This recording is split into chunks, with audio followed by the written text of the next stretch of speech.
ఈ రోజు working president గా ఉన్నటువంటి మన యువ నాయకుడు లోకేష్ బాబు గారికి కృతజ్ఞతలు ధన్యవాదాలు తెలియజేసుకుంటూ సెలవు తీసుకుంటున్నాను. థ్యాంక్ యూ రవికుమార్ గారు. ఒక వక్త 1 నిమిషం ఆలస్యం అయితే సమావేశం గంట ఎక్స్టెండ్ అవుతుంది. 2 నిమిషాలు ఒక వక్త ఎక్స్టెండ్ అయితే 2 గంటలు ఎక్స్టెండ్ అవుతుంది. అధ్యక్షుల వారు సెక్రటరీస్ మీటింగ్ లో మొన్న ఒక విషయాన్ని చెప్తా ఉన్నారు. మీరు ఎక్కువ ప్రిపేర్ అయ్యి వస్తే తక్కువ సమయంలో ఎఫెక్టివ్ గా చెప్పగలుగుతారు. మీరు ఎక్కువ మాట్లాడుతున్నారు అంటే తక్కువ ప్రిపేర్ అయ్యి వచ్చారని నేను అనుకోవాల్సి ఉంటుంది. సో వక్తలందరూ కూడా దీన్ని దృష్టిలో పెట్టుకోండి. తక్కువ సమయంలో ఎఫెక్టివ్ గా చెప్పేటువంటి ప్రయత్నం చేయాలి అంటే మనం హోంవర్క్ ఎక్కువ చేయాలి. హోంవర్క్ ఎక్కువ చేస్తే ఇక్కడ సమయం ఎక్కువ తీసుకుంటారు అనేది అధ్యక్షుల వారి ఆలోచన.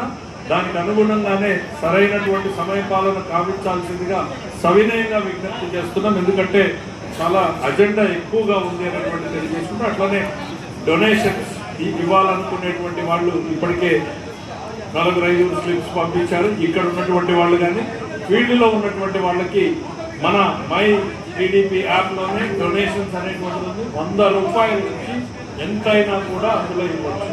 డైరెక్ట్గా అది పార్టీ అకౌంట్కే ఉంటుంది. ఇక్కడ మనకు డొనేషన్స్ ఇవ్వాలనుకున్నటువంటి వాళ్ళు స్లిప్స్ ఇస్తే వాటన్నింటినీ అధ్యక్షులు వారి దృష్టిలో పెడతామనేటువంటి తెలియజేసుకుంటూ ఇదే అంశం మీద తెలుగు జాతి విశ్వఖ్యాతి అనేటువంటి అంశంలో ఈ తీర్మానాన్ని బలపరచడానికి గాను శ్రీ మోకా ఆనంద్ సాగర్ గారు ఏపీ సివిల్ సప్లైస్ డైరెక్టర్ గారిని రావాల్సిందిగా సవినయంగా ఆహ్వానిస్తున్నారు.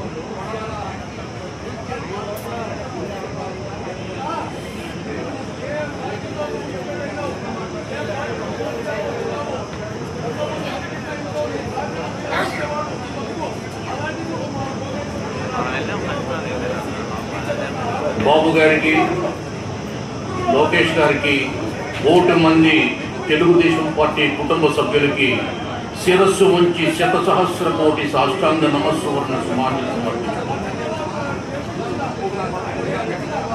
ఇది తెలుగు గడ్డ, గాండ్రించు పులిబిడ్డ అన్న నందమూరి తారక రామారావు గారి ఈ డైలాగ్ తెలుగుదేశాన్ని విజయపదాన్ని అప్పటి నుండి ఇప్పటి వరకు నడిపిస్తుంది.